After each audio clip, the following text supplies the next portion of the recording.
ikasteri bilintzen garaian aukera izan niken proiektarken egon izan ez urte batzutan euskara eskalantzeko. Guretzako asignatura bat gehiago beste edozein hizkuntza bezala.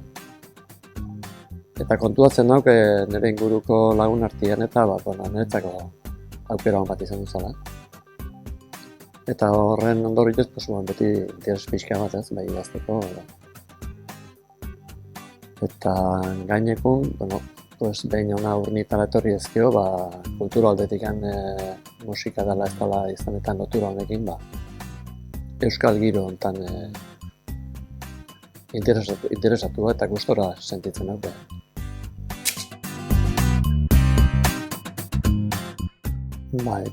Dudik gabe aukera izan dut, hemen egiten dian kultura ekitaldietan txambolinen inguruan, parte hartzeko eta dudik gabe euskal giroan.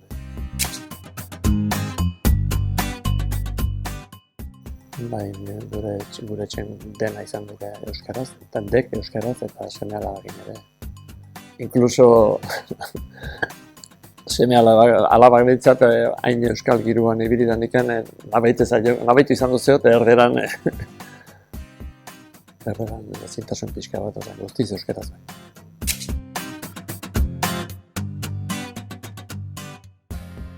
bai. Dudik gabe eta hor puntu bat erasteko, bai sentitzen dutela alako ezin pixka bat guk beti izan dana, ez? Euskara munduan eta euskara bizitu dugun eta euskara degunak gure hizkuntzan.